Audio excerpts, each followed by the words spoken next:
امام نبوی نے توبہ دیاں 3 شرطاں لکھیاں نے. کتنیاں؟ 3 شرطاں نے توبہ دیاں.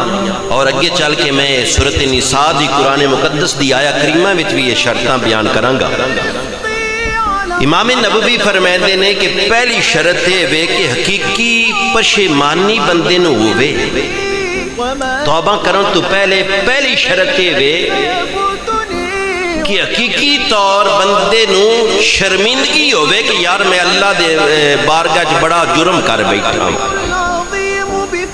حقیقی طور شرمندگی اس نو ہوے، دلو شرمندگی ہوے. اور اس موقع تے ڈاکٹر اقبال رحمت اللہ تعالی علیہ آپ فرماتے ہیں کہ موتی سمجھ کے شان کریمی نے چن لیے.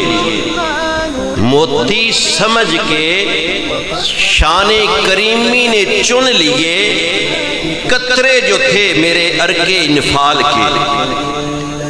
اس دا مفہوم ہے کہ اتنی کوئی شرمندگی آوے کہ شرمندگی دے نال بندے دے متھے تے پیشانی دے پسینے دے قطرے آ جان. اتنی کوئی شرمندگی ہوے اپنے گناہ تے اپنے جرم تے کہ اللہ دی بارگاہ تو شرمندگی نال بندے دے انسان دی پیشانی تے پسینے دے قطرے آ جان. تو ڈاکٹر اقبال فرمائندا انہاں قطریاں نو اللہ دی شان کریمی موتی سمجھ کے چگ لیندی ہے.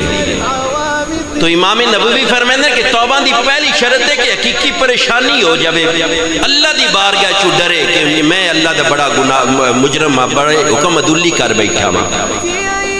دوسری شرط امام نبوی فرماتے ہیں کہ پھر گناہ نو ترک کر دے. جس گناہ تو توبہ کیتی ہے پھر انہوں چھڑ دے. توبہ کرنے تو بعد گناہ دے نزدیک نہ جاوے جس گناہ دی توبہ کیتی ہے. تیسری امام نبوی فرماتے ہیں اس گناہ دا ارادہ بھی ترک کر دے، ایک تعمل بھی چھڑ دے تے پھر ذہن سوچے بھی نہ کہ میں بعد وچ کرنا ہے. یہ 3 شرطاں علماء کرام فرماتے ہیں حقیقی پریشانی پشیمانی، ترک گناہ، ارادہ ترک گناہ. یہ زینا تابو مگر وہ لوگ جنہ توبہ کی. میں پہلے درجے دس چکیا کہ توبہ تیری میری ہے، انابت اور چیز ہے، وہ توبہ تو اگلا درجہ ہے. توبہ دے درجات قسمہ میں دس چکیاں.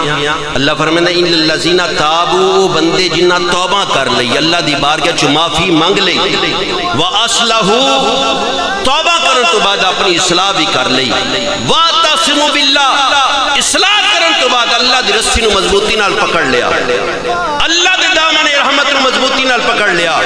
اور پھر اللہ فرمائے واخلصوا دینہم للہ اپنے دین نو خالص